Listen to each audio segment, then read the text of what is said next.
Peuple des arts et métiers, ce soir, je n'aimerais pas être à votre place. Parce que vous devrez trancher entre deux visions du monde, deux philosophies. D'un côté, les partisans du capitalisme sauvage, sans foi ni loi.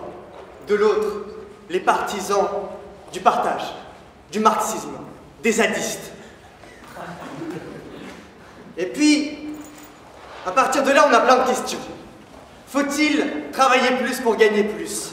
Faut-il travailler moins pour vivre mieux? Faut-il travailler moins pour gagner plus? Faut-il travailler? Faut-il gagner plus? Faut-il?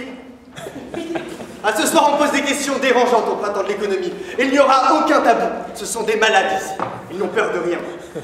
Et alors, pour répondre à ces questions, on a demandé à 4 orateurs, la crème de la crème. Ils viennent de tous les arrondissements de Paris. Ils ont pris le métro pour venir jusqu'ici, mesdames et messieurs. Franchement, c'était pas facile pour certains d'entre eux. Et puis, ils ont travaillé pendant des semaines. Ils ont réfléchi. Ils se sont renseignés. Ils ont été sur Wikipédia. Ils ont lu des journaux. Alors, je me dois de vous les présenter un à un. Alors, le premier orateur, il est alcoolique. Il a fondé Sorbonologie, c'est-à-dire l'association d'œnologie de la Sorbonne. Il est ivre de vin, de poésie et de finance. Puisque oui, il est en master de finance à la Sorbonne. Il existe des masters de finance à la Sorbonne. C'est comme si on me disait j'étudie l'anthropologie à HEC. Moi personnellement ça m'a un peu choqué. Et il a été finaliste au procès de Facebook. Je vous demande d'applaudir Léopold Henry.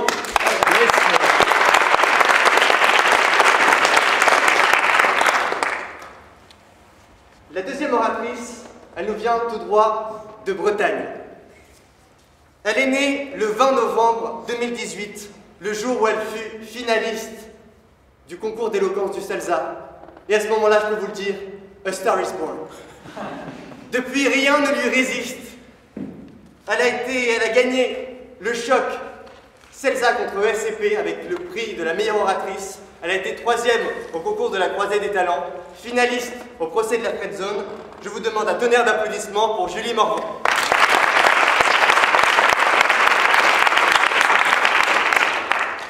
Alors pour le deuxième débat, on a du très lourd à nouveau.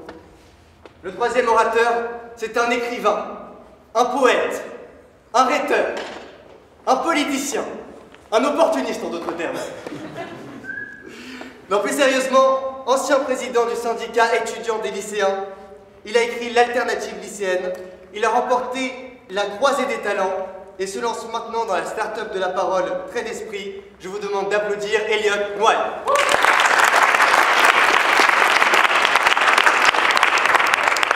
Last but not least, le dernier orateur est un monstre d'éloquence. Des concours, il en a fait jusqu'à remporter le championnat de France de débat et d'éloquence. La finance, il connaît également. Il a fait partie de la campagne présidentielle de François Fillon. Je vous demande d'applaudir Marc-David Aymon.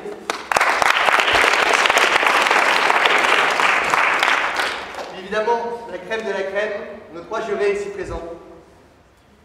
Alors, elle est étudiante en master d'économie à Sciences Po. Elle a fondé l'Éco en schéma. Je vous demande d'applaudir Anastasia Melatrinos.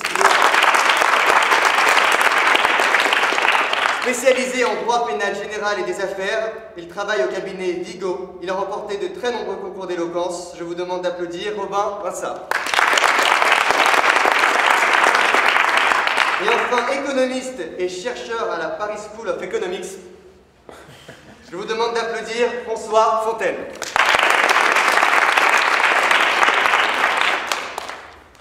Alors, avant de laisser la parole à nos 4 orateurs, j'aimerais dire quelques mots sur le sujet. Faut-il travailler plus pour gagner plus? Alors, remettons la phrase dans son contexte. C'est Nicolas Sarkozy qui, en 2006, lors d'un meeting dans le Périgueux, prononce cette phrase « Travailler plus pour gagner plus ». Alors moi, ce qui m'a le plus choqué à l'époque, en 2006, c'est le Périgueux. C'est-à-dire qu'il a prononcé cette phrase dans une ville de 29 000 habitants où il y a 400 personnes dans la vie active et il a dit il faut travailler plus pour gagner plus. Et c'est donc dans ce trou perdu qu'il a développé toute une philosophie, toute une vision du monde où il disait il faut libérer le travail, c'est ce qu'il disait, je me rappelle à l'époque. Je chantais avec cet entrain, c'était assez agréable. Et qu'a-t-il voulu dire quand il a dit travailler plus pour gagner plus? Il voulait nous dire que le travail est un carcan et qu'il fallait le libérer. Mais méfiez-vous, chers orateurs, et chers publics d'ailleurs, de ceux qui vous parlent de libérer le travail, comme si le travail était enfermé. Parce que lorsqu'on vous dit il faut travailler plus, il faut gagner plus, on peut aussi être asservi à l'argent. Et je parle en connaissance de cause. Moi, je me rappelle, il y a quelques semaines, j'étais dans une petite ville de province, à Deauville, et j'étais sur mon yacht avec mes parents ici présents, et je prenais du homard. Il faisait chaud, la chaleur était insupportable. Personne n'aurait voulu vivre ce que j'ai vécu à ce moment-là, seul sur mon homard, enfin, sur mon bateau avec mon homard. Et donc, je me suis rendu compte que toutes ces parures, ce champagne, ce caviar, ces carrés VIP étaient vaines. Alors j'ai fait un geste militant, digne des communistes de la Seconde Guerre mondiale. J'ai jeté le homard et j'ai couru rejoindre le peuple de Deauville. Et à ce moment-là, ma vie a changé puisque j'ai rencontré des personnes qui m'ont fait voir la vie autrement. Maintenant, j'ai un petit stand de poissons à Deauville. De poissons achetés, le 3e offert, n'hésitez pas à me contacter. Et j'ai vu la vie différemment. Alors plutôt que de continuer à déblatérer des conneries, j'aimerais laisser la place au premier débat, au premier choc ce soir, qui va vous faire changer votre vision du monde. Alors le premier orateur que nous allons entendre pour Faut-il travailler plus pour gagner plus à la positive, c'est Léopold Henry.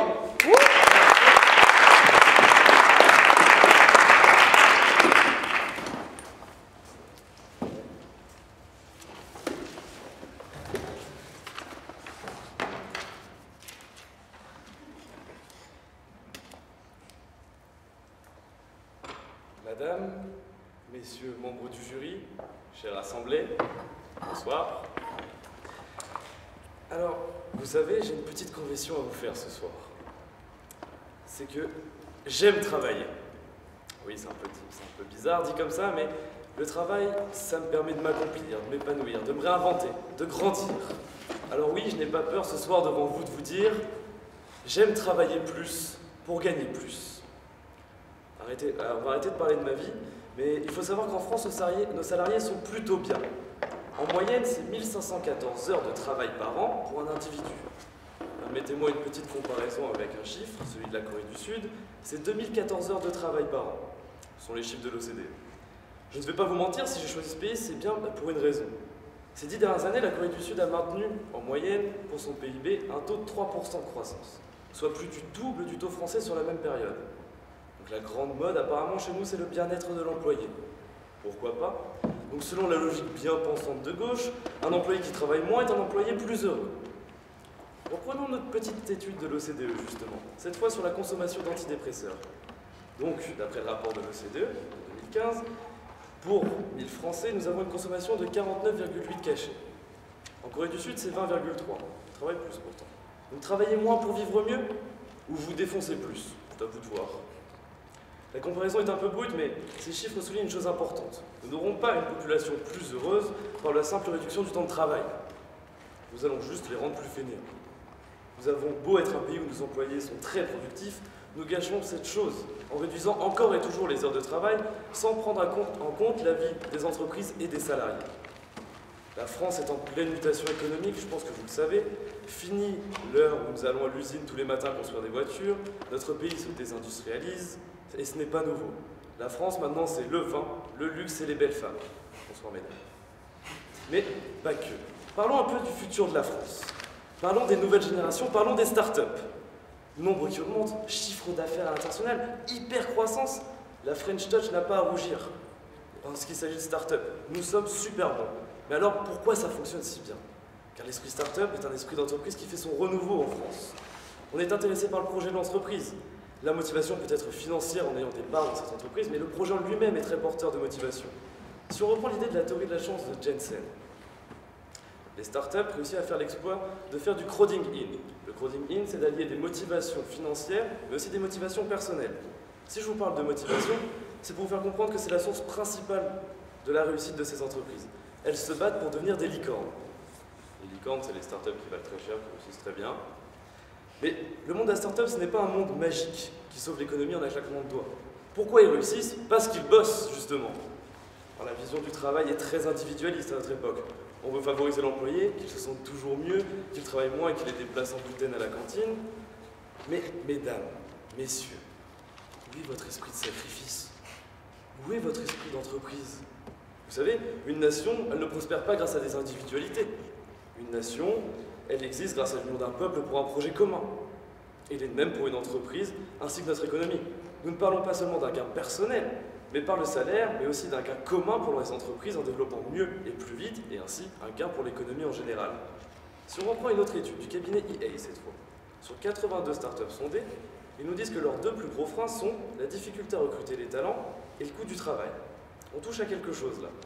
Comment voulez-vous réussir à faire prospérer votre entreprise si vos salariés coûtent trop cher? Le moyen d'aider ces startups, ce n'est pas de diminuer encore et toujours le temps de travail. Non, ces gens, ces jeunes, ils veulent travailler. Et il faut leur donner les moyens. Ils enchaînent déjà des heures supplémentaires sans être payés. Déjà que le recrutement des jeunes talents est difficile, si on ne peut pas les payer convenablement, à cause des charges ou autres, autant les envoyer directement à l'étranger ou dans une grosse boîte. C'est le serpent qui se mord la queue ici. Ça coûte trop cher, on ne peut pas recruter, on ne recrute pas, on est moins productif, on ferme. La start-up qui était l'endroit où on pouvait s'affranchir des conditions de travail des grands groupes va finir par disparaître. Donner les moyens à ces entrepreneurs de payer leurs salariés. La défiscalisation des heures supplémentaires, c'est alléger les contraintes de nos jeunes talents et aider l'économie en général. Les start-up, maintenant c'est l'artisanat moderne. On replace l'humain au sein de l'entreprise. On valorise son travail, ses efforts. On ne fait plus partie d'une chaîne de production inhumaine. Que ce soit le stagiaire ou le CEO, une bonne ou une mauvaise nouvelle va les impacter de la même manière. Et ici, on gagne en humanité. On gagne ici en humanité et ces petites entreprises ont un but, un projet. Ça porte les individus. On ne travaille plus pour soi, mais pour un tout. C'est beau et ça marche. Pour le secteur de la start-up, on parle d'hypercroissance. 30% en moyenne par an. Chiffre d'affaires à l'étranger, 50%.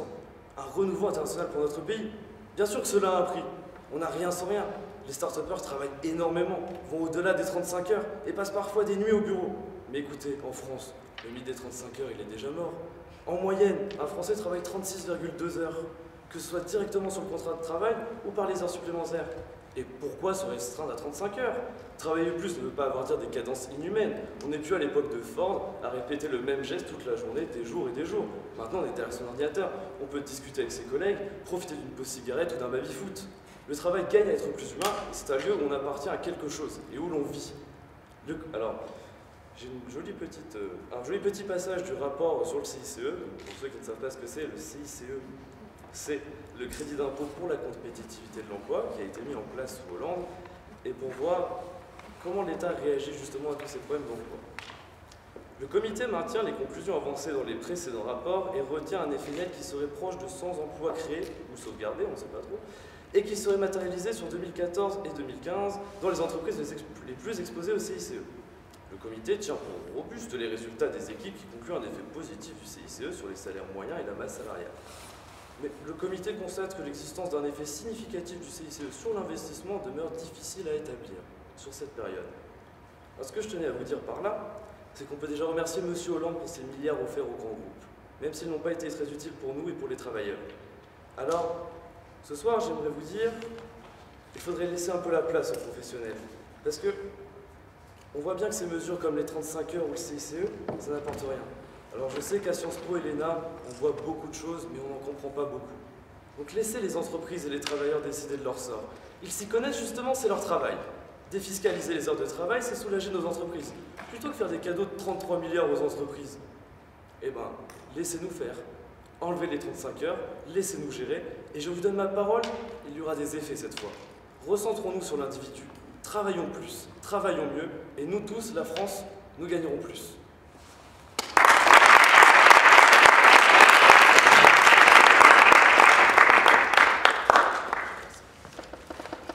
Léopold Henry, on vous remercie. Alors faut-il croire la parole de Léopold Henry lorsqu'il nous affirme qu'il va changer la situation? Pour cela, je vous prie d'écouter et d'applaudir Julie Morvan.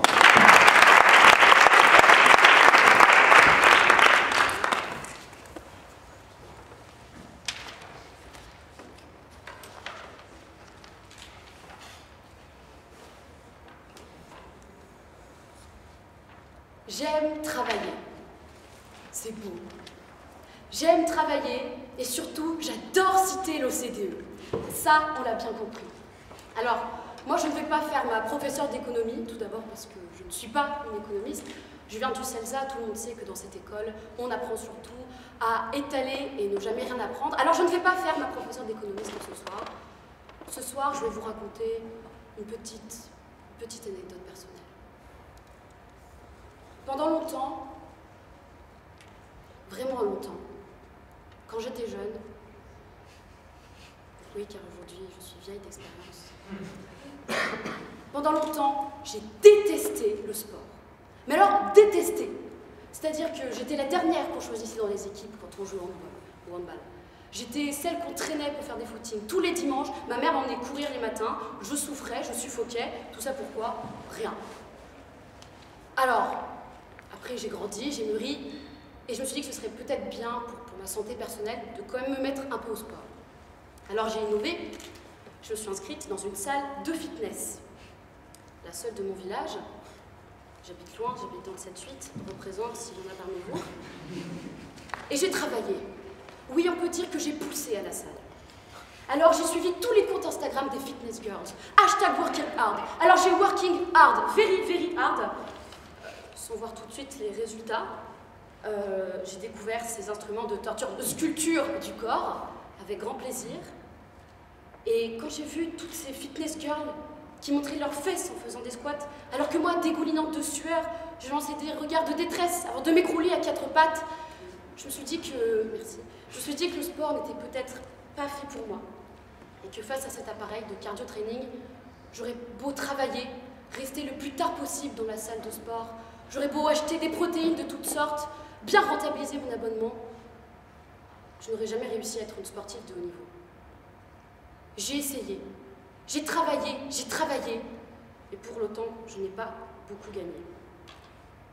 J'ai perdu un abonnement à la salle, beaucoup d'argent dans les protéines, et surtout, j'ai perdu ma dignité. Alors je ne recommande à personne de s'inscrire de salle de fitness, c'est ma petite expérience personnelle qui vous le dit. Alors c'est vrai que personne ne naît avec un six-pack, c'est vrai qu'il faut travailler pour avoir un corps de Dieu. Enfin, si vous connaissez quelqu'un qui naît naturellement un six-pack, dites-moi parce que ça peut m'intéresser. Je ferme la parenthèse ici, je vous laisse réfléchir, on se capte à la fin. Alors certes, personne ne naît avec un six-pack, mais tout le monde ne peut pas réussir. Tout le monde ne peut pas réussir à être musclé d'un coup en faisant hop là, 2-3 pompes, 2-3 biceps, ça se saurait si en soulevant un haltère d'un coup, on augmentait sa masse musculaire de 30%. Donc non. Parfois, on ne peut pas y arriver en travaillant plus. Et encourager ceux qui ont des facilités, au détriment des autres qui s'acharnent et qui n'ont peut-être pas autant de force, c'est une forme d'injustice sociale. Alors, entrons dans le vif du sujet, la défiscalisation des heures supplémentaires. Parce que les heures supplémentaires, c'est à l'image de cette salle de sport. On encourage à travailler plus, toujours plus, parce que travailler, c'est bien. Moi, j'aime travailler, oui, on l'a dit. Alors, on désocialise, en plus de défiscaliser, ça fait beaucoup de dés, on prétend aider, mais en fait, on jette les dés et c'est à vous de vous démerder. Parce que ceux qui ont déjà le pied dans le travail savent comment s'en sortir. Mais qu'est-ce qu'on en fait des demandeurs d'emploi? Qu'est-ce qu'on en fait de ceux qui essayent?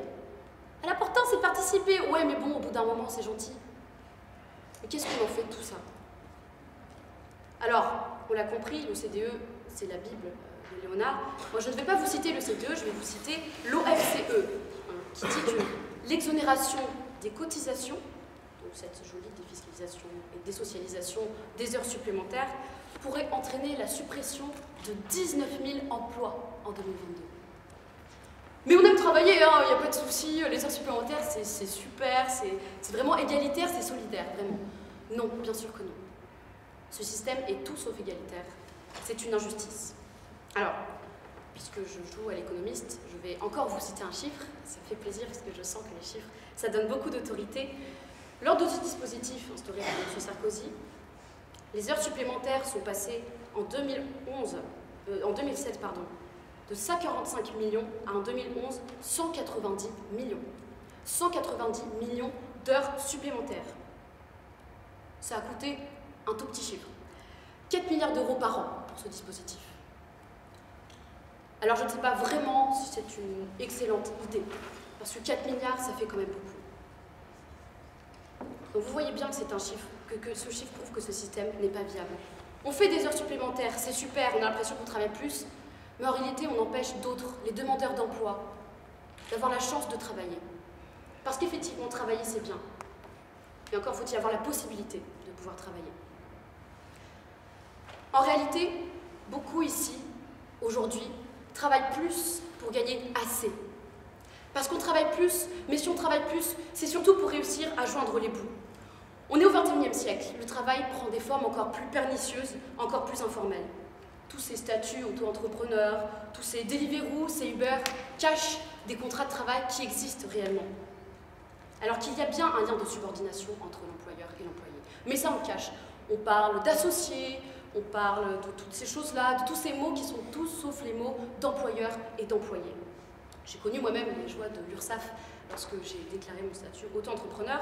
Je connais bien la chose de moi-même et je sais que c'est tout sauf une libération. Alors, on fait chauffeur Uber le jour, on fait chauffeur privé la nuit pour joindre les deux bouts.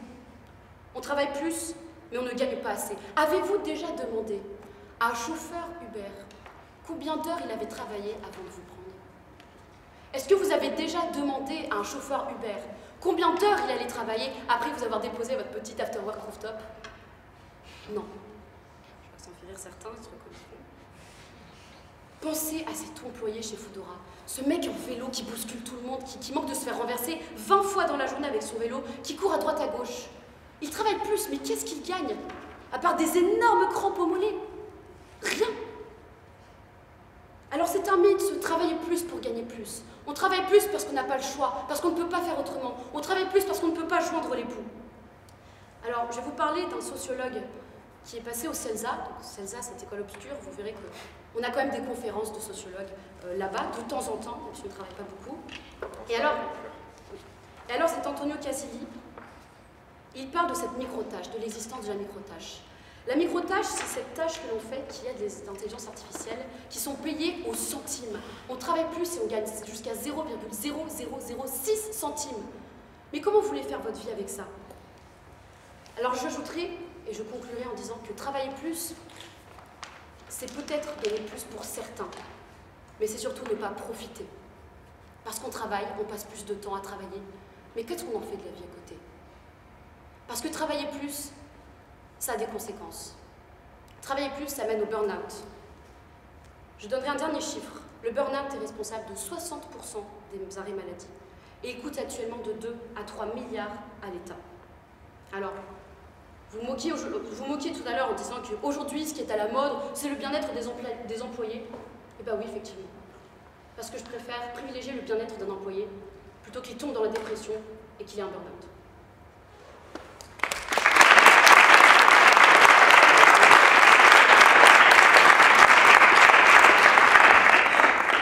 Julie, on vous remercie. Des chiffres nous ont été donnés de part et d'autre.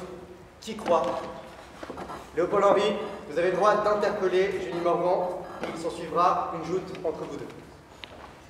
Alors, j'ai plusieurs questions, mais déjà j'ai beaucoup aimé cette petite histoire. Je me suis juste demandé au début si on était au printemps de l'économie ou au printemps du storytelling. Et bon, pourquoi pas, hein, les salles de sport, je les ai fréquentées un peu aussi, je n'ai pas le six-pack non plus, mais bon.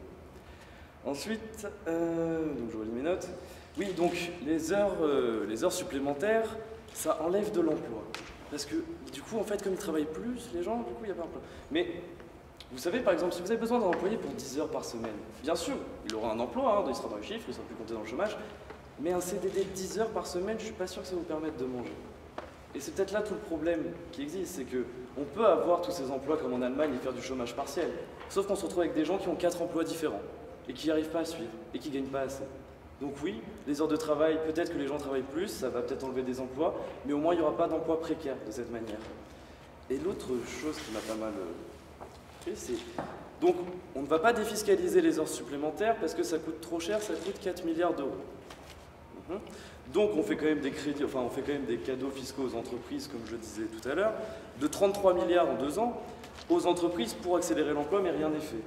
Donc en fait, qu'est-ce qu'on fait? Si on arrive à stimuler l'emploi pour 4 milliards, c'est pas bon, mais par contre, donner 33 milliards pour pas stimuler l'emploi, ça marche. Voilà, c'était mes premières questions. Ta réponse? Alors vous dites oui, il faut privilégier quelqu'un qui a un travail stable, a des emplois précaires. Je crois que vous n'avez pas bien écouté ma partie sur l'auto-entrepreneuriat. Parce que s'il y a bien quelque chose de précaire, c'est bien de passer de Foodora à Uber et de ne pas avoir d'emploi précaire. Voilà, c'est tout ce que j'aurais à dire. Et concernant ce que vous dites sur ces chiffres, certes, je suis d'accord, ça coûte beaucoup, mais dans tous les cas, je préfère privilégier le bien-être, encore une fois, des employés, privilégier le fait de la sécurité, plutôt que de dire que tel employé a tel emploi, alors c'est bon, la France va bien, tout va bien. Je ne pense pas que ce soit aussi simple que ça, et parfois il y a des choses que les chiffres n'expliquent pas. Et je pense que tant que vous n'avez pas travaillé, je ne sais pas si vous avez travaillé à part à la salle, vous dites que vous n'avez peut-être pas eu le six-pack, je vous le conçois. Je dirais que tant que l'on n'a pas vécu l'expérience du travail, et l'expérience de ce burn-out, de cette pression, je pense qu'on ne peut pas se résumer à des chiffres que vous citez qui sont de l'ordre de l'abstrait, qui ne sont absolument pas dans ce qui se passe actuellement au travail. Parce qu'il y a bien une chose dont on ne parle pas, c'est que les heures supplémentaires ne sont parfois que des prétextes pour moins payer d'impôts. Parce que souvent les heures supplémentaires, c'est quelque chose sur le papier, mais en réalité, qu'est-ce que c'est? C'est un employé qui va dire à son employeur mets-moi des heures supplémentaires, comme ça je paierai moins d'impôts, et puis toi aussi ça t'arrangera. Et c'est ce qui se passe, c'est ce qui se passe aujourd'hui. Aujourd'hui, les heures supplémentaires, elles sont sur le papier, mais en réalité, elles n'existent pas. On remplace les heures effectivement travaillées par des heures supplémentaires, comme ça arrange tout le monde. Je ne pense pas que ce soit un système viable. Les heures supplémentaires, ce sont des heures, du coup, qui sont bien pour payer moins d'impôts. J'essaie d'enregistrer un peu le truc. Donc, je me suis permis de parler des startups tout à l'heure. Et ce n'est pas pour rien, parce que c'est quelque chose qui... Enfin, il y en a toujours des nouvelles tous les jours, ça augmente, le chiffre augmente, c'est de plus en plus important dans notre économie. Je ne sais pas si vous connaissez beaucoup de start-upers, justement, qui travaillent dans des startups. Et eux, justement, vous diront... On a un petit problème, c'est qu'on travaille énormément, qu'on fait des nights, c'est-à-dire qu'on passe la nuit à coder, etc. Et eux, justement, les heures supplémentaires, donc ils sont ces jeunes, notre génération, qui travaillent. Moi-même, je ne travaille pas dans une start-up, j'ai pas cette chance. Mais ces jeunes-là, justement, travaillent et ce n'est pas pour payer moins d'impôts. C'est pour que le projet fonctionne. Juste rapidement, pour finir, j'ai beaucoup aimé votre histoire de Uber. Moi-même, j'en prends beaucoup, je vais sur des rooftops, j'adore ça. Je prends mon petit mojito et on s'amuse. J'ai déjà parlé à mon chauffeur Uber et... vu qu'apparemment la parole est là, il faut parler avec le chauffeur, j'en ai déjà discuté, etc. Certes, ce n'est pas le plus bel emploi du monde, mais il permet de manger. Et un de mes chauffeurs Uber m'avait dit, vous savez, c'est pas si mal ce genre de situation, car au final, je choisis quand est-ce que je travaille et je peux passer du temps avec mes enfants. Donc peut-être que le libéralisme au travail ne vous plaît pas, mais ils choisissent eux-mêmes leur équilibre comme ça. Voilà. On vous remercie.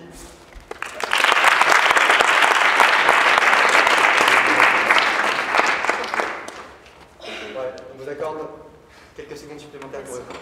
Je répondrai juste simplement que moi aussi il m'arrive de parler à des chauffeurs Uber, non pas parce qu'après je vais boire un mojito, mais juste parce que je me déplace dans la vie pour des choses un peu plus professionnelles. Et je dirais que moi aussi j'ai parlé à un chauffeur Uber et qui m'a dit qu'il ne voyait pas ses enfants à Noël parce qu'il devait travailler, parce qu'il avait choisi de travailler des heures de nuit parce que ça coûtait plus, pour lui ça lui faisait plus d'argent. Donc je dirais que c'est un peu deux poids deux mesures, mais qu'en tout cas je connais beaucoup plus de chauffeurs Uber qui travaillent plus et qui, justement, comme ils choisissent eux-mêmes leurs horaires, ne voient pas forcément leurs enfants, leur famille et sacrifient leur travail parce que justement ce n'est pas assez cadré.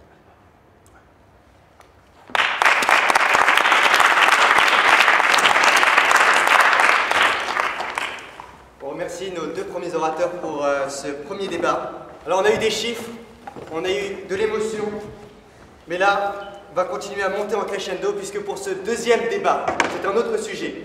Faut-il travailler moins pour vivre mieux?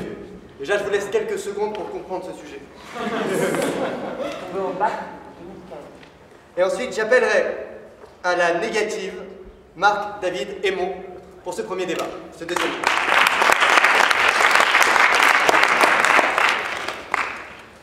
Bien, merci Monsieur le Président, cher jury, mes chers compatriotes. En fait, l'élément libérateur de l'opprimé, c'est le travail. En ce sens, c'est le travail qui est d'abord révolutionnaire. Jean-Paul Sartre voyait déjà à cette époque très juste, comme quoi, même avec un strabisme de l'œil droit, on peut être parfaitement visionnaire. Dire que c'est en travaillant moins qu'on peut vivre mieux n'a pas de sens, et ce, pour 3 raisons. La première, c'est qu'aujourd'hui, tous les paradigmes fordo-keynésiens sont en train de disparaître, et le salariat, en tant que concept clé de l'organisation du travail tayloriste, est condamné à voler en éclats. Nous assistons aujourd'hui à l'apogée de ce processus de mécanisation et de robotisation de toute forme de production initiée par les révolutions industrielles antérieures. On produit plus avec moins de moyens, moins d'énergie et en moins de temps. Déstandardisation du marché du travail en amont, horizontalisation des modes de management en aval, 80% des embauches se font en CDD, le CDI à temps partiel est en train même de se substituer progressivement au CDI à temps plein. Et la France compte désormais, c'est important, on en parlait tout à l'heure, 13 millions de travailleurs indépendants. Le CDI n'est plus la norme. Le fameux lien de subordination juridique qui caractérisait jusque-là toute forme de relation contractuelle, de travail, non plus, ce n'est plus la norme. Nous rentrons dans l'ère du travail collaboratif, de la relation de coopération. Ce dernier n'est plus le maillon faible de la chaîne de montage, ce salarié. Il devient la pièce maîtresse de l'aventure collective par son implication et son investissement physique, moral et financier, parfois, dans l'entreprise. Karl Marx voulait libérer le travail en 1857. Les nouvelles technologies produites par le capitalisme sont en train elles-mêmes de réaliser son rêve. N'est-ce pas beau, au final? D'autre part, et c'est la deuxième raison, à l'ère du numérique, tout repose désormais sur les employeurs et les travailleurs eux-mêmes. Donc l'amélioration des conditions de travail ne peut et ne doit passer que par la négociation collective entre les salariés et les employeurs. Donc accords professionnels, conventions collectives de branche, accords d'entreprise, et c'est comme ça que nous arriverons à permettre aux travailleurs de vivre mieux tout en travaillant. Et pour cela, il faut redonner de la liberté aux partenaires sociaux, redonner du sens à leur engagement, à leur action auprès des employeurs et des salariés. Oui, employeurs et salariés de tout le pays, unissez-vous. Oui, aujourd'hui, par notre volonté de travailler mieux et non pas de travailler moins, nous pourrons offrir demain à nos enfants et nos petits-enfants ce fameux monde dont tout le monde rêve, celui sans travail, où on pourra effectivement parler en 2040 de revenus universels pour tous, mais d'ici là, je pense qu'il nous reste encore pas mal de pain sur la planche. Néanmoins, est-ce que c'est cela que nous voulons? Offrir à nos enfants un monde sans travail? Qu'allons-nous faire si nous n'avons plus rien à faire, justement? Nous ne travaillons plus aujourd'hui pour assurer notre propre survie, ou celle de l'humanité tout entière.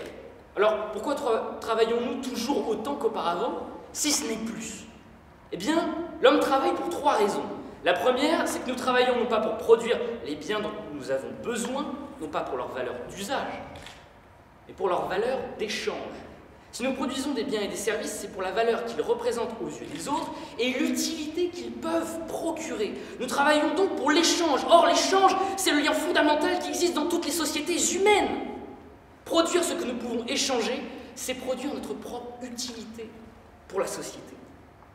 Cette volonté, ce besoin d'avoir de la reconnaissance venant des autres, qu'elle soit sous forme monétaire ou non, qu'il y ait des besoins vitaux ou non, c'est ça qui détermine l'économie de marché aujourd'hui. C'est ce qui donne vie à tout groupe humain. Parce que comme le disait si bien Proudhon, grand philosophe anarchiste, autant la loi de la consommation semblait nous humilier, autant la loi du travail nous relève. Nous ne vivons pas exclusivement dans la vie des esprits, mais par le travail, nous spiritualisons de plus en plus notre existence. Pourquoi pourrions-nous dès lors nous en plaindre? Je ne fais que citer ces propos.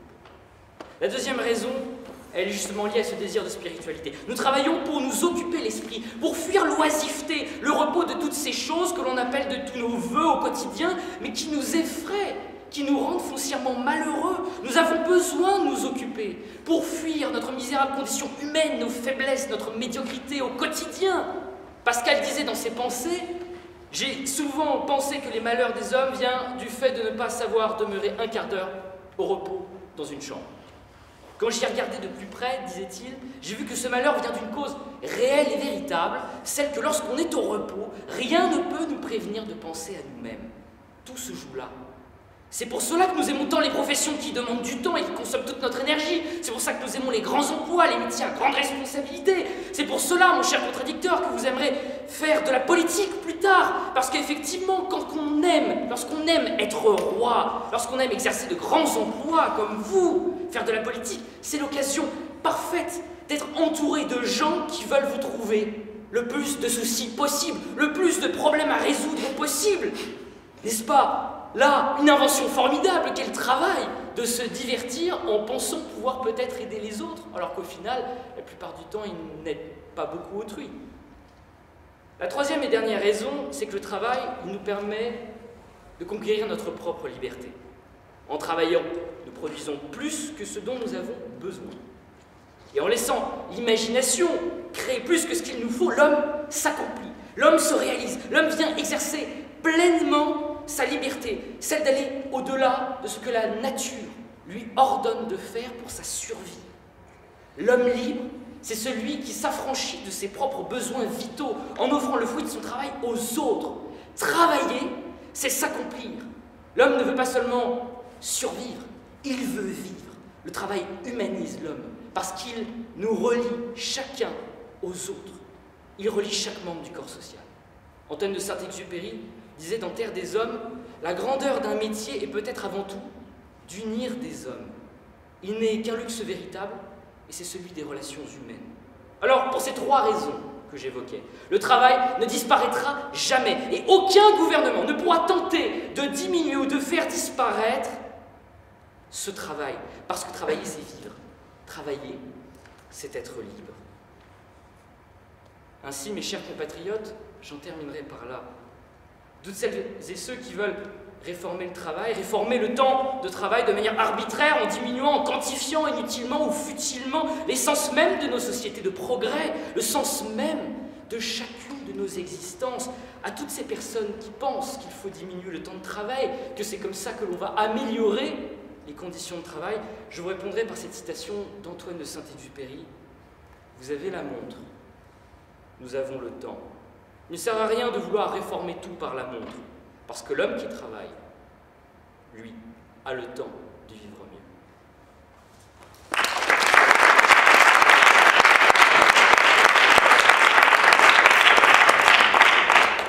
Allez, je vous remercie pour votre prestation à la négative sur Travailler moins pour vivre mieux. Et la réponse de la part d'Elliott Noailles, je vous demande de l'applaudir, s'il vous plaît.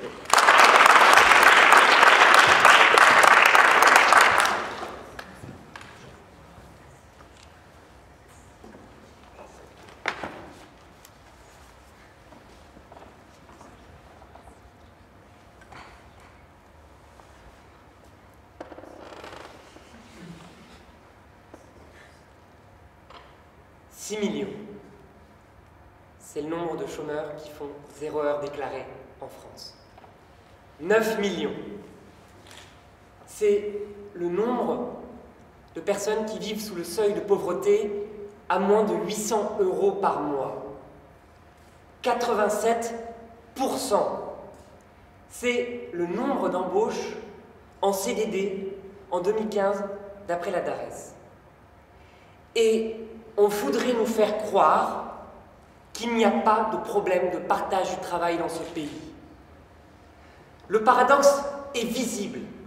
Soit on fait face à des gens qui travaillent trop, soit on fait face à des gens qui ne travaillent pas assez, soit on fait face à des gens qui ne travaillent pas du tout. Ni les uns, ni les autres ne vivent bien.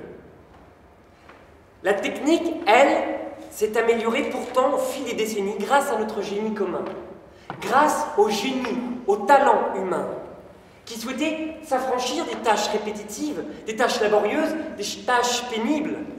Et ça s'est vu, au fait, au fur et à mesure de l'histoire. Nous sommes passés d'une société agraire à une société industrielle, par la révolution industrielle, à la société des usines, des cols bleus. Puis des cols bleus par la tertiarisation de l'économie, nous sommes passés à la société des services. Et aujourd'hui, au XXIe siècle, à quoi faisons-nous face? La révolution digitale, numérique, celle qui va changer, bouleverser non seulement le cours de l'humanité, puisque la révolution digitale est avant tout une révolution anthropologique, mais également nos manières de produire, d'interagir. Le système économique va être littéralement bouleversé. Prenons quelques exemples très concrets. Par exemple, les avocats. Désormais, ils vont être accompagnés par des logiciels juridiques. Prenons les médecins. Ce sont des professions hautement qualifiées. Eux aussi, petit à petit, vont être remplacés par des robots d'opérations chirurgicales de pointe. La production, elle s'est accélérée, elle a augmenté. Nous produisons mieux, plus, avec moins de bras et moins de têtes. C'est là le sens de l'histoire, à savoir diminuer le temps de travail, grâce à notre créativité, à notre inventivité, à notre ingéniosité. Et on voudrait freiner ce progrès social qu'est la réduction du temps de travail. Depuis 1950, la moyenne du temps de travail a diminué de 32%, alors que dans le même temps, l'emploi, lui, a augmenté de 42%.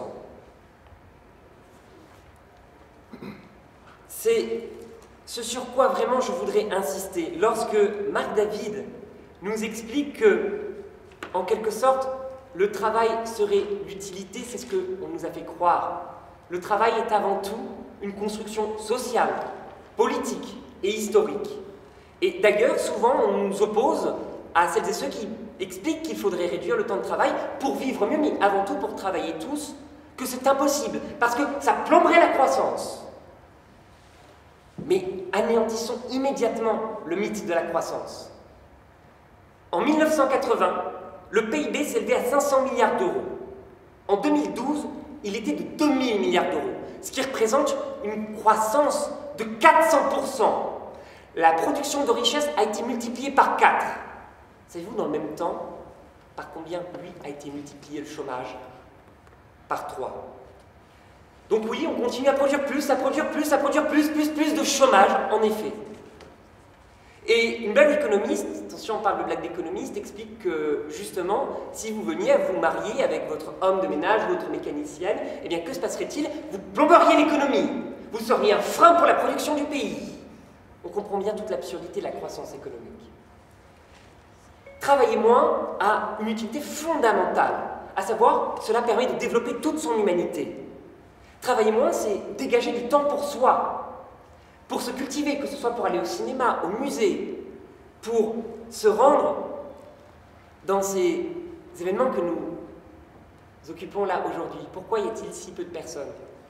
N'est-ce pas justement parce que nous travaillons trop, que nous n'avons pas envie d'avoir une production intellectuelle supplémentaire? Vous le savez, la culture, elle n'est pas innée, elle nécessite une appropriation active.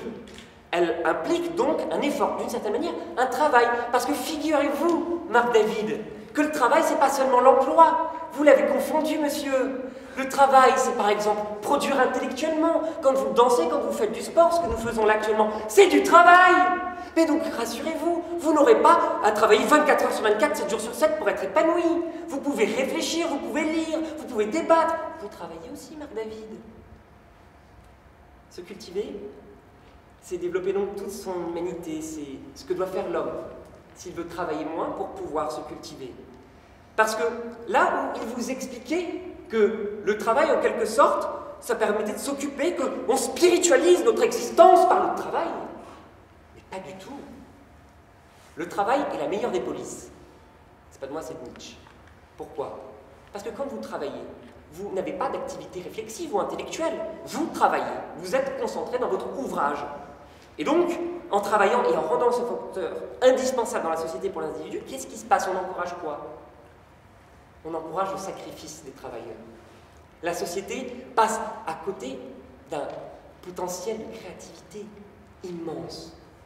Songez à toutes ces personnes qui pourraient vous dire que si elles n'étaient pas occupées à un emploi, un bullshit job, pour reprendre ce terme-là de Kreiber, des jobs qui, si demain on venait à les supprimer, ça ne changerait rien au cours de l'humanité, vous direz, j'élèverai des chevaux, je ferai de l'art, je ferai de la musique. La société, le monde entier, est en panne culturelle. Et c'est pour ça qu'on peut se demander où est passée la rêverie, où est passée la contemplation. Ces activités désintéressées qui n'ont aucun autre but qu'elles-mêmes. Le problème du travail, c'est que là où avant il devait être un moyen, il est devenu une fin. Et le meilleur moyen pour le comprendre, c'est de s'intéresser à le reflet de ce problème-là à l'école. À l'école, on vous explique que vous allez assister en classe à des cours pour avoir un diplôme qui serait le passeport garanti pour l'emploi. Mais que voit-on? 25% de taux de chômage chez les jeunes. L'équivalent d'un quart d'une classe. Et ce quart-là de classe, on va lui dire « Non, même si tu es sur les bancs d'école, tu ne réussiras pas, ce n'est pas grave, on a fauté. » Alors plutôt que de considérer que l'école serait une usine à futurs travailleurs, salariés ou start-upers, pour reprendre ce terme-là si cher à Macron, ne pourrions-nous pas envisager l'école comme une fabrique de la citoyenneté? Travailler moins, c'est aussi se rendre plus utile à la société. C'est-à-dire qu'on regagne la maîtrise de sa vie, on se réapproprie le temps. Cette monnaie si discriminatoire, si inégalitaire. Vous savez quelle est l'étymologie du mot travail? Ça, je suis désolé pour les latinistes, ça va rappeler probablement des souvenirs douloureux, ça vient du mot latin tripalium, qui était un instrument de torture. Et chez les Grecs, voyez-vous, ce qui démontre en fait tout le contraire, c'est que le travail était réservé aux esclaves. C'était une activité servile. Et ce travail-là s'opposait à l'otium, qui était en fait réservé aux élites. C'est-à-dire que l'otium, c'était pour les élites qui allaient faire des loisirs studieux, qui allaient se reposer ou participer à la vie publique. Et je vais conclure là-dessus, Marguerite. Moi, j'ai de la chance de faire de la politique, c'est vrai. Je ne considère pas que c'est un métier. Tout le monde devrait avoir le temps de le faire. Et si beaucoup ne s'engagent pas dans la vie publique, n'arrivent pas à trouver l'équilibre entre leur vie professionnelle, familiale, citoyenne, associative, personnelle, c'est parce que justement, ils n'ont pas le temps. Alors plutôt que de dire travailler mieux, mieux travailler, etc., je répondrais que plutôt que de continuer à perdre sa vie à la gagner, plutôt que de chercher à faire l'économie de l'humanité, eh bien, il serait peut-être temps de ne pas dire précarité à perpétuité, mais que lorsque, ensemble, nous finirons par moins travailler, lorsqu'ensemble, nous ferons ce choix de société, eh bien, définitivement, nous retrouverons le goût du bonheur et les jours heureux.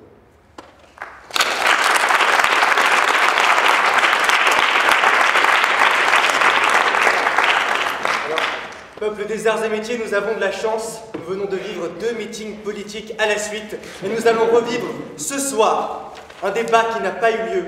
Le second tour de Benoît Hamon, François Fillon. Marc David-Lémon, vous avez la parole pour interpeller votre adversaire.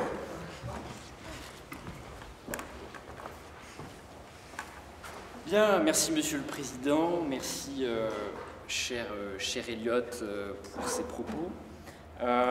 J'ai quand même quelques interrogations, notamment sur la question de ce monde sans travail.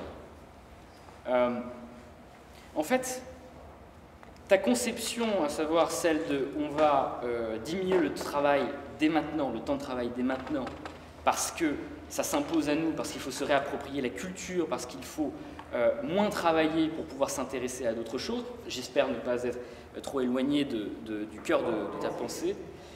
Mais c'est un peu comme si la finalité, avant même que ce soit une certitude, avant même qu'on soit sûr d'atteindre cet objectif d'un monde sans travail, on allait déjà prévoir de faire l'omelette sans même avoir vu la poule faire pondre l'œuf. Je ne sais pas si vous pouvez suivre, je bouge un peu de mal.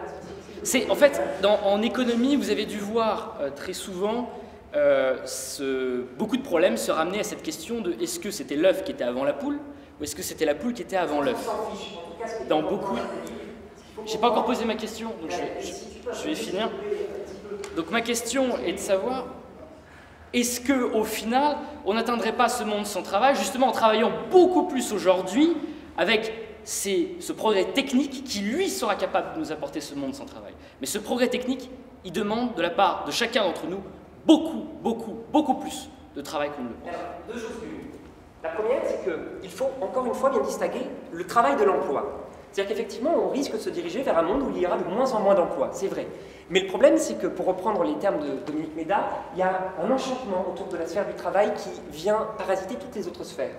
Et cette sphère-là du travail, est conçu à travers seulement une vision du travail, qui est l'effort, d'ailleurs souvent viriliste, puisque vous regarderez, les thèses féministes contestent justement le système capitaliste dans la mesure où l'emploi étant le premier vecteur d'intégration sociale et d'identité sociale, c'est relativement un problème. Eh bien, que voit-on? Que si on venait à valoriser effectivement les autres formes de travail, c'est-à-dire celles des activités intellectuelles, artistiques, culturelles, sportives, eh bien là, auquel cas, effectivement, on se tournerait vers une forme de société beaucoup plus heureuse, beaucoup plus épanouie. Non, ce n'est absolument pas le cas. Parce que ce qui se passe, c'est que les gens aujourd'hui cumulent les petits jobs et n'ont pas l'opportunité, en fait, de pouvoir s'épanouir autrement que par le travail. Justement, parce que, vous l'avez dit très justement, la seule manière de s'intégrer dans la société, c'est un travail, c'est l'emploi. La première question qu'on pose en soirée, c'est « Quel est ton taf ?» C'est la première question. À l'école, on va à l'école pour avoir un diplôme et avoir un emploi. Et cette société, en fait, elle est malade. Et ce n'est pas un signe de bonne santé mentale que d'y être adapté à cette société malade. Et la deuxième chose sur laquelle je voulais insister, c'est qu'en effet, il y a une baisse du temps de travail. C'est certain, il n'y a aucun doute là-dessus. Mais cette baisse-là du temps de travail, elle n'est absolument pas contrôlée. Elle n'est absolument pas contrôlée parce qu'elle est imposée aux individus. C'est-à-dire que la baisse du temps de travail, si on regarde par exemple, on érige souvent l'Allemagne, les États-Unis ou le Royaume-Uni comme des pays qui travailleraient beaucoup. En fait, pas du tout. Il y a une baisse du temps de travail parce que tous les gens occupent des jobs de merde. Mais littéralement, vous avez les contrats 0 heure au Royaume-Uni. Les contrats 0 heure, c'est l'idée qu'une semaine vous pouvez faire 40 heures et la semaine d'après 2 heures. Mais est-ce que c'est une vie cela? Alors qu'on pourrait encadrer le partage du temps de travail. Et justement, en encadrant, vous imposez à l'individu le choix qu'il ne devrait pas avoir si vous laissez le progrès technique effectuer par lui-même ces évolutions qui vont nous conduire à un monde sans travail. Puisque, pour répondre à ces deux points, premièrement, la question de la multiplicité de ces petits jobs qu'on va se permettre de cumuler. C'est justement parce qu'on a cette possibilité de pouvoir en cumuler, ou au contraire de ne pas du tout les cumuler, c'est par cette liberté de l'individu que l'on peut se consacrer pleinement à la culture pendant 6 mois de sa vie, et pendant les 6 autres mois, se mettre à travailler dans un job qui demande beaucoup plus de temps que dans d'autres. Cette flexibilité, c'est ce qui permet justement de se réapproprier la culture, de choisir son avenir, de choisir le sens que l'on veut donner à son existence et l'utilité que l'on veut avoir dans la société. La précarité, c'est pas un métier, en fait. D'accord? La précarité, c'est pas un métier. Donc, j'ai compris que tu voulais la semaine de 32 €, là, moi je veux la semaine de 32 heures. Je l'ai compris, je l'ai compris. Mais on continuera à avoir des emplois, d'une manière ou d'une autre.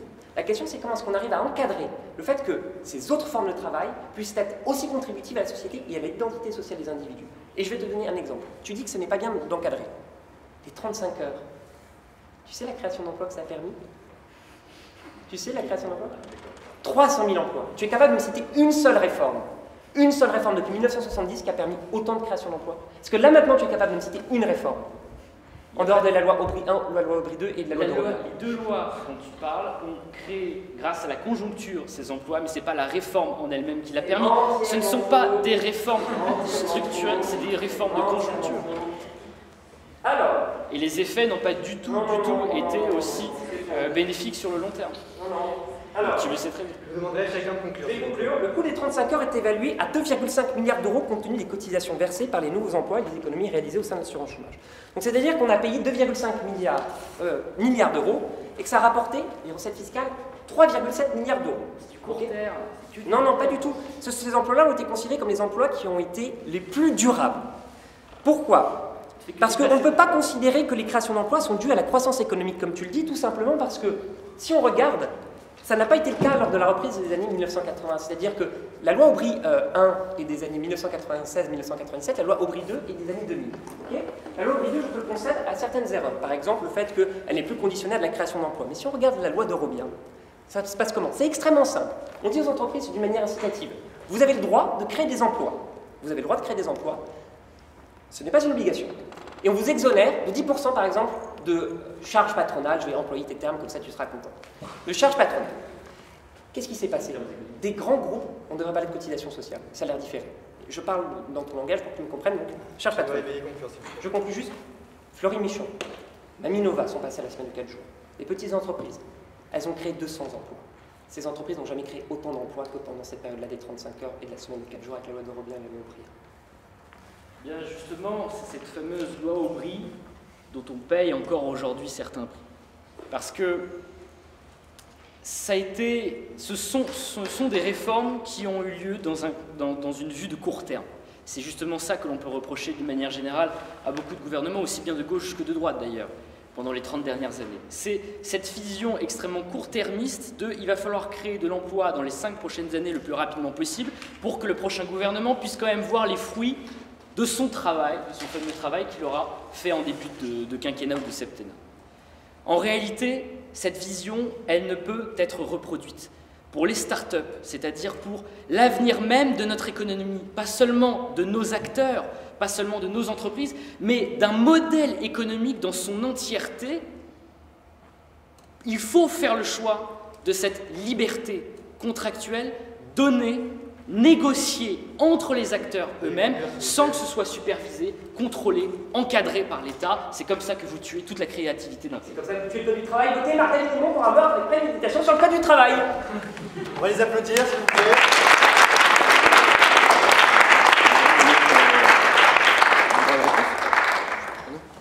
Alors les jurés vont délibérer.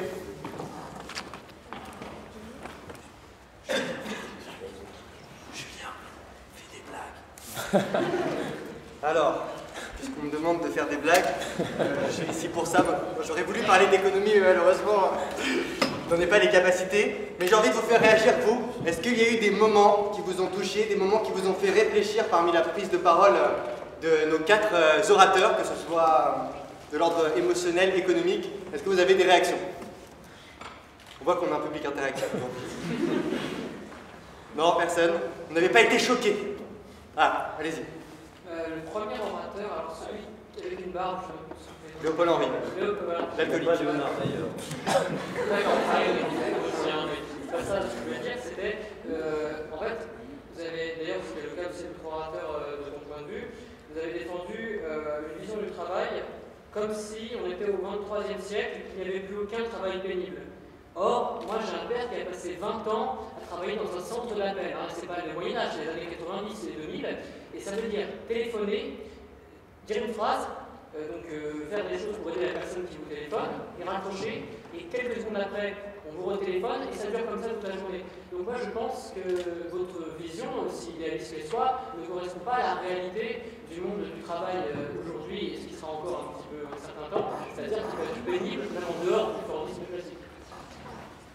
Alors, il y a peut-être une moitié de réponse là, une moitié là, on verra.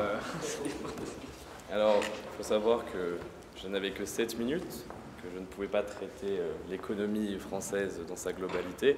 Je vois très bien de quoi vous parlez, notamment chez Free, quelque chose qui a fait des grands scandales avec le rythme de travail inhumain, etc.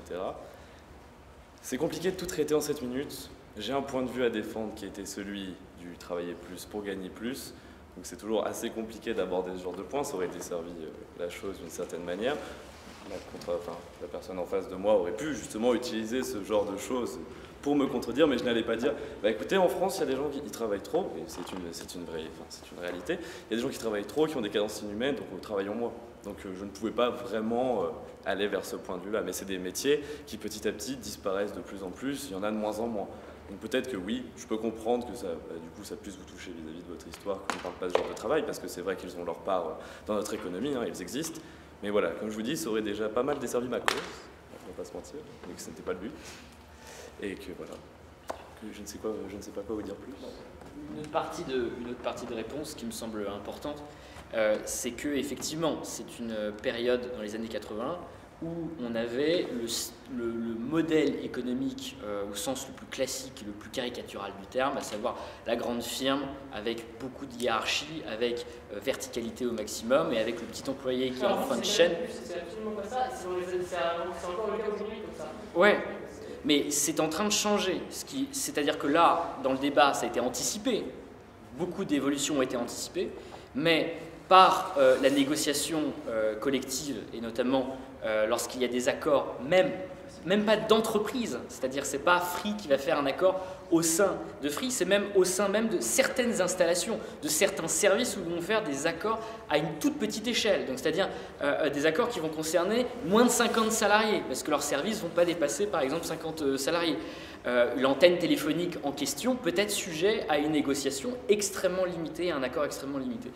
On remarque notamment dans les évolutions du droit actuel, et c'est vrai que le droit n'a pas la réponse à tout, mais c'est un très bon témoin de ce type d'évolution dans le monde du travail. On s'est rendu compte que les grandes entreprises, c'était aussi dans leur intérêt que de laisser la possibilité à des antennes, à des services délimités, à des structures délimitées à la fois dans l'espace et dans le temps, de créer leur propre dialogue social avec leurs employés.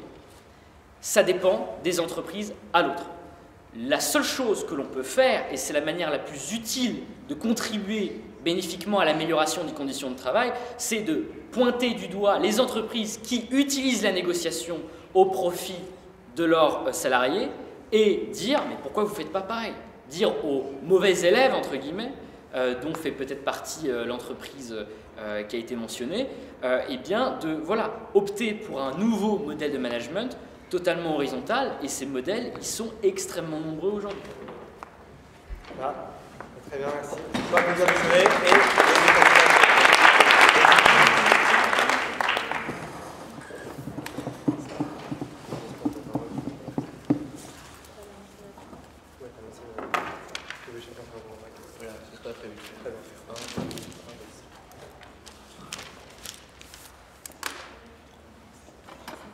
Sans micro, lève-toi et passe. Non. Bon, tout d'abord, merci à vous quatre pour votre prestation. Des prestations étonnantes parfois. Donc c'est aujourd'hui avec ma facette de vulgarisatrice de l'économie et non d'étudiante que j'interviens à ce bel événement qui est le Printemps de l'économie.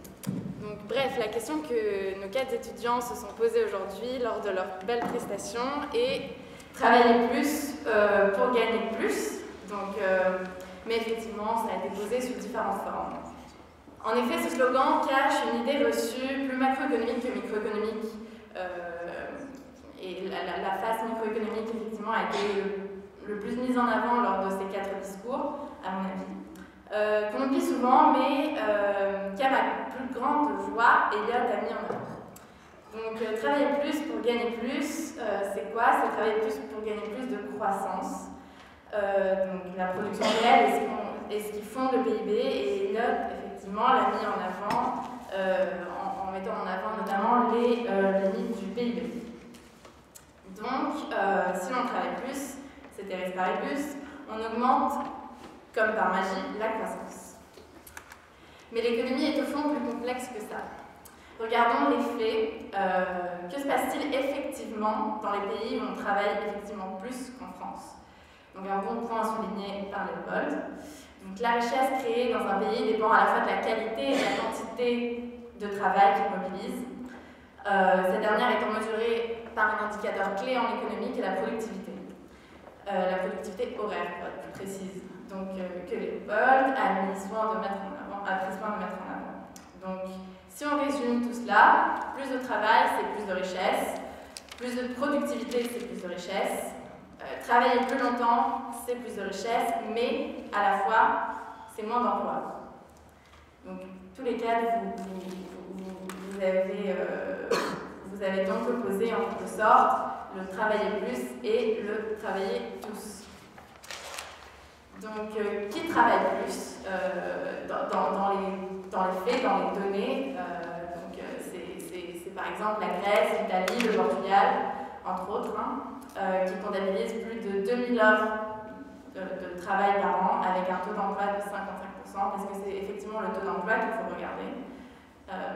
Et ces derniers pays sont en opposition à ceux qui travaillent tous et qui semblent avoir de meilleurs résultats en termes de croissance économique, tels que le Danemark, la Norvège, la Suisse, qui comptabilisent près de 1500 heures de travail par an, et des taux d'emploi largement supérieurs à ceux cités pour la Grèce, le Portugal, l'Italie.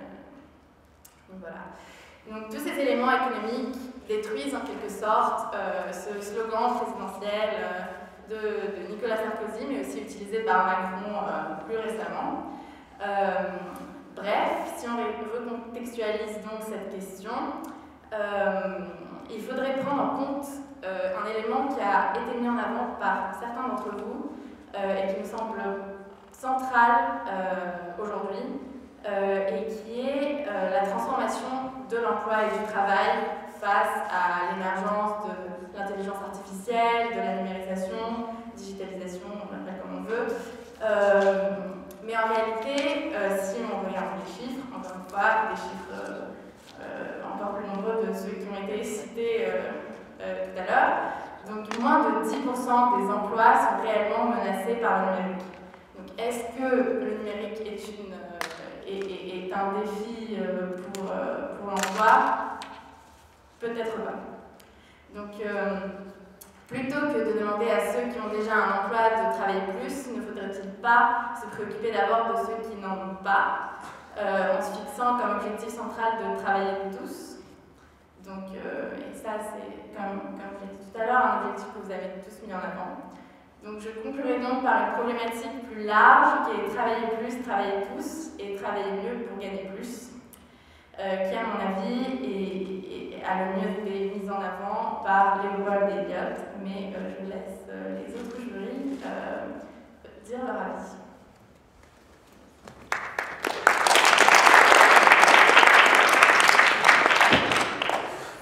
Et moi, je vais faire l'effort de me lever, parce que je crois que c'est ce qu'ont fait aussi les orateurs. Donc, on va essayer de parler avec l'égalité des armes, à défaut d'avoir l'égalité des chances. Et ce matin, je plaidais devant la chambre de l'instruction un dossier absolument sinistre pour un agresseur sexuel dont j'ai demandé la sortie de prison. J'étais cet après-midi en garde à vue pour un autre dossier absolument sinistre. J'y retourne certainement après cette intervention. Enfin voilà, il faut savoir que ma vie de jeune avocat pénaliste est ponctuée de personnes totalement sinistres, de gens finalement extrêmement délinquants et peu fréquentables.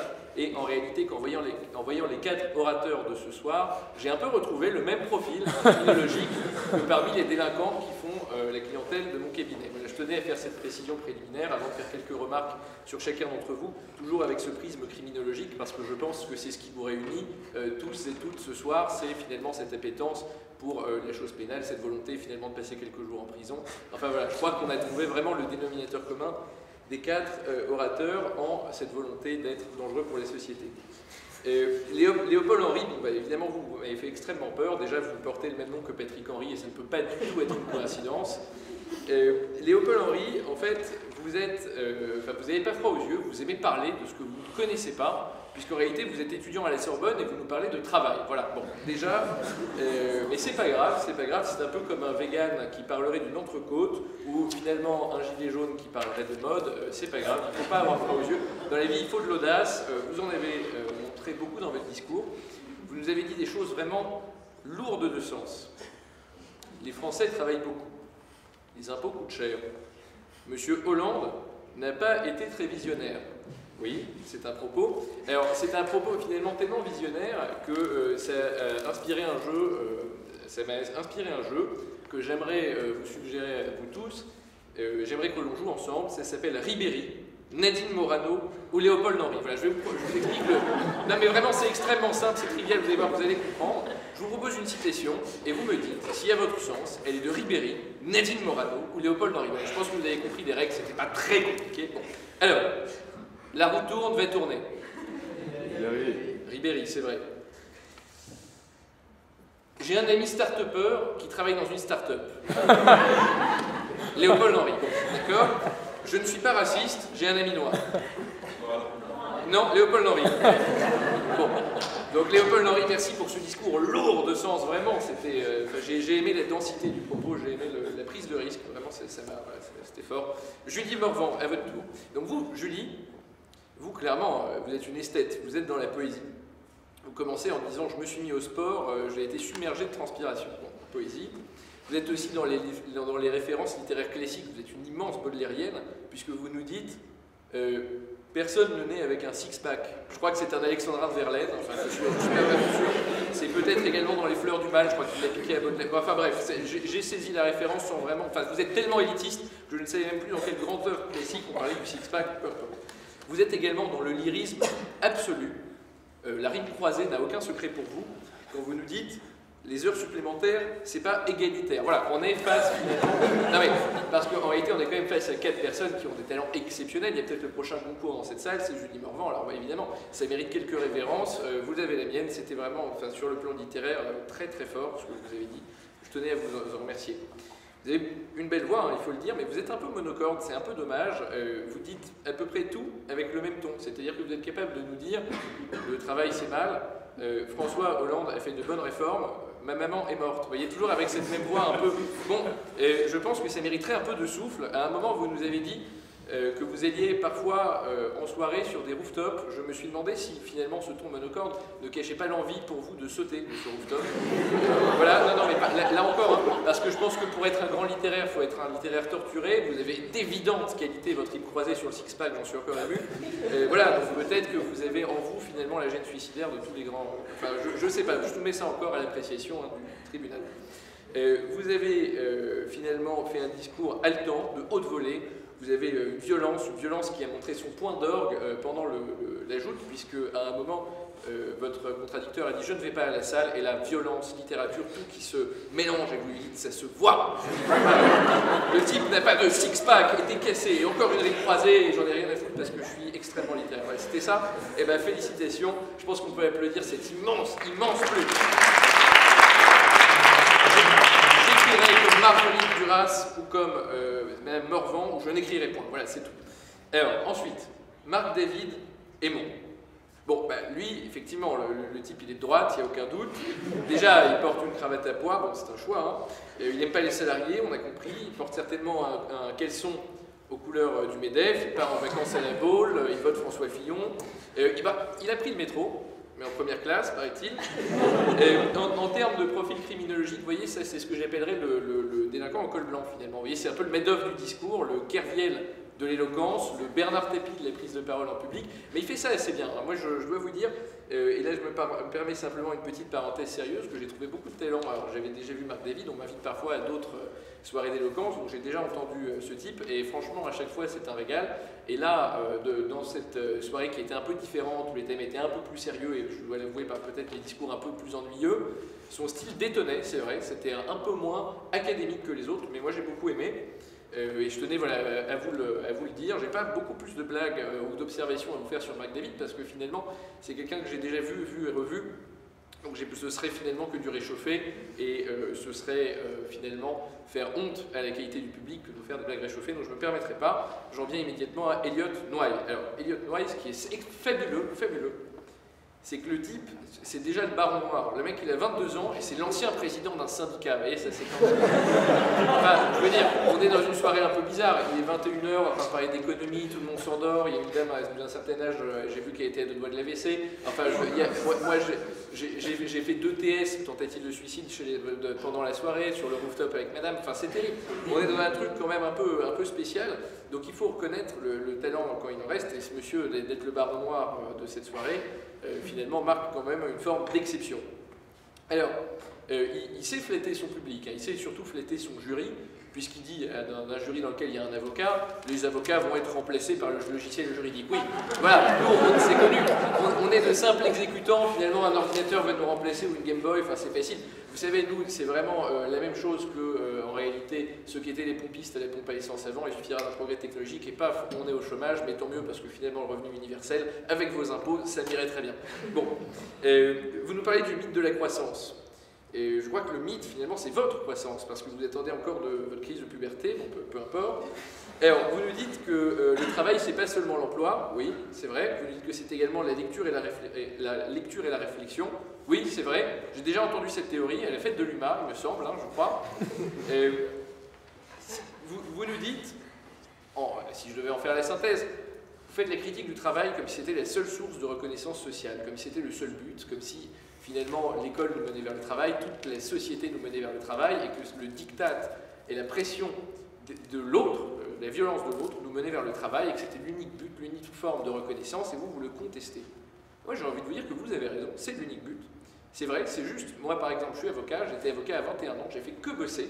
Aujourd'hui je bosse comme un chien, je vais retourner en garde à vue après ce passage ici. Vraiment ma vie n'est que travail, je n'ai aucune vie sociale, j'ai une toile d'araignée dans les cheveux en réalité. Mes amis sont un vague souvenir, je les revois en photo avec nostalgie en me disant qu'ils avaient ce visage-là il y a 5 ans et que en réalité ce serait pas mal que plus d'une fois tous les 5 ans je les revois, parce que pourtant, j'honore pas pourtant cette promesse. Finalement voilà, je ne suis que travail. Je pense que tout nous oppose. On est d'accord sur rien. Tout ce que vous avez dit m'a énervé. Je déteste vos idées. Vous êtes un gauchiste de base. Vraiment, ça m'énerve. Mais je dois vous reconnaître un truc, c'est que vous êtes brillant. Vous avez vraiment un talent exceptionnel. Je ne sais pas ce que vous allez faire dans la vie si vous serez avocat ou ferez de la politique, mais vous êtes vraiment un type à suivre. C'était incroyable. Vous avez vraiment un talent fou. Et je pense que, je disais tout à l'heure que le dénominateur commun des 4 orateurs, c'était des délinquants. Je crois que le dénominateur commun des 4 orateurs ce soir, c'était le talent. Et j'aimerais qu'on rende hommage à ce talent. Je vous remercie de m'avoir invité. Je vous remercie. Vous avez tous été excellents et on peut vous applaudir.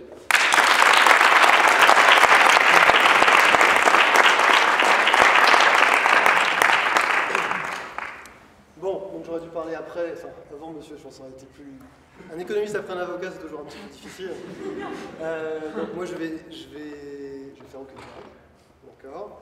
C'est une idée de remarquer que le point commun entre vous 4, c'est que vous avez tous parlé d'un monde sans travail, et c'est là que j'ai reconnu mes étudiants, c'est vraiment le monde sans travail qu'ils attendent.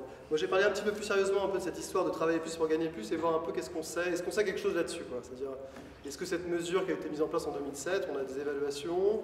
Alors, je ne vais pas parler ni de rapport de l'OCDE, ni de rapport de l'OFCE, mais je vais parler d'un travail particulier qui a été fait par 2 économistes, qui s'appellent Stéphane Carcio et Pierre Cahuc, qui est un travail qui a été publié dans ce qui est la meilleure revue en économie du travail, qui s'appelle Journal of Labour Economics, et qui regarde exactement l'impact qu'a eu cette mesure. Le problème de cette mesure, c'est qu'en fait, une mesure qui est une mesure fiscale, en fait. Vous enlevez de la fiscalité sur quelque chose, là c'est en l'occurrence le travail. Le problème d'une mesure fiscale, c'est qu'il faut que votre base fiscale elle soit bien mesurable, qu'on ne puisse pas tricher avec. Et le problème d'un allègement du coût du travail des heures supplémentaires, d'une défiscalisation ou d'une désocialisation des heures supplémentaires, c'est que les heures supplémentaires, elles sont assez manipulables par une entreprise. Pour vous donner un petit peu l'idée, en France, le temps de travail légal, c'est 35 heures. Le temps de travail moyen pour les gens qui sont à temps plein, c'est 37 heures. Le nombre moyen d'heures supplémentaires ou complémentaires déclarées, c'est 0,4. Vous voyez bien qu'il y a un écart entre ce qu'on observe quand on mesure juste les heures de travail et puis tout simplement les heures supplémentaires ou complémentaires qui sont déclarées. Le problème de la mesure, enfin en tout cas le problème qu'ont mesuré ces économistes-là, c'est qu'en fait cette mesure-là avait été utilisée essentiellement pour optimiser par les employeurs et les salariés leurs revenus. Typiquement, beaucoup de travailleurs font plus que la durée du travail légal. En fait, ils sont en partie parfois rémunérés par les systèmes de primes ou par les systèmes de bonus. À partir du moment où on a mis en place une mesure de défiscalisation, en tout cas temporairement, des heures supplémentaires, ce qu'ont fait simplement les employeurs, c'est que certaines heures qui, entre guillemets, étaient cachées, sont apparues. Pourquoi? Parce que ces heures, maintenant, étaient peu coûteuses pour l'employeur. Donc en fait, ce qu'ont montré ces économistes-là, c'est que, et qui ont été, je veux dire, dans un travail un petit peu sérieux reconnu par les pairs, c'est que, en fait, cette mesure-là, elle n'avait eu aucun effet sur le niveau d'heures total dans l'économie. Donc, au-delà de la question un peu philosophique de savoir si le travail rend heureux, ou si, en tout cas, si le but de la mesure, c'est d'augmenter, on va dire, le niveau de production, cette mesure-là n'a pas eu les effets souhaités. Donc la question, c'est après, à qui profite le crime? Enfin, c'est pas vraiment un crime, mais à qui profite dans ce cas-là la mesure? La mesure, elle va profiter, et c'est ce que montre ce travail-là, essentiellement, en fait, aux travailleurs, notamment les plus qualifiés, qui sont ceux pour lesquels, en fait, il y a potentiellement des heures supplémentaires, qu'elles soient déclarées ou pas déclarées. Elle va profiter à ces travailleurs-là qui vont voir effectivement leur revenu augmenter, et puis en partie aux entreprises qui vont récupérer, entre guillemets, une partie potentiellement de l'allègement. Donc le problème de la mesure, c'est outre le fait qu'elle n'a pas été nécessairement très efficace, c'est qu'elle a eu aussi un effet qui est un peu un effet, on va dire, anti-redistributif. Donc dans l'idée que c'était une mesure qui devait redistribuer notamment aux classes qui travaillent, mais pas forcément les plus qualifiées, on n'a pas forcément réussi. On n'a pas forcément atteint cet objectif. Juste de manière un petit peu plus générale, parce qu'il y a beaucoup de personnes qui ont parlé un peu, et je pense effectivement le sujet un peu fondamental aujourd'hui, de précarisation, de l'avenir du travail. Juste pour revenir sur 2-3 petites choses importantes, aujourd'hui le CDI, contrairement à ce qui a été dit, il est toujours la norme. L'extrême majorité des personnes travaillent en CDI, et de toute façon la part des CDI dans le volume d'emploi, il est le même depuis le début des années 2000. En fait, ce qui se passe, c'est pas la part des personnes qui sont en CDD qui a changé.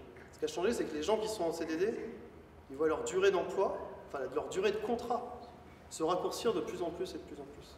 D'accord ? Vous savez qu'aujourd'hui, à l'embauche, 70% des embauches, c'est des contrats qui sont des contrats de moins d'un mois. Et énormément de ces contrats sont aussi des contrats d'un jour. Donc le problème aujourd'hui de la précarisation, c'est pas le fait que tout le monde commence en CDD ou tout le monde est en CDD. C'est que les personnes qui étaient habituellement en CDD, les personnes les moins qualifiées, les personnes les plus éloignées du marché du travail, eux connaissent une précarisation qui est de plus en plus importante. Et après, c'est juste pour terminer, en fait, ce qu'on se rend compte un petit peu quand on écoute que ces joutes, et puis quand on réfléchit un petit peu plus au problème, et puis quand on était sur les questions du partage du temps de travail, sur le partage de la valeur du travail, c'est-à-dire qu'il y a un moment aussi, il faut que l'économiste se taise. C'est-à-dire qu'il y a une partie des choix, une partie des politiques, on est au-delà de la simple question de l'efficacité, et on en est à des questions de choix de société. Et à ce moment-là, de ce point de vue-là, l'économiste n'a plus réellement sa place. Il est là pour vous dire, éventuellement, vous avez une mesure, est-ce qu'on pourrait faire la même chose de manière plus efficace? Ce n'est pas nécessairement à lui de dire s'il faut travailler globalement moins ou qu'il faut travailler plus dans une société. Voilà, donc maintenant j'ai bien calmé tout le monde. Voilà, c'est parfait, c'était mon but, je suis très fort avec ça, je réussirai toujours. Et donc je suis censé annoncer Exactement. le palmarès. Alors, je vous mets une petite enveloppe. Le suspense est à son comble. Tout à fait. Alors, il y a deux prix. Il y a un prix en groupe, on va dire, et puis après il y a un prix d'éloquence individuelle. C'est ça ? Alors, pour ce qui est du prix décernant le meilleur, le prix collectif, on va dire, le prix en équipe, le jury a décidé de décerner ce prix à l'équipe constituée par Léopold et Marc David.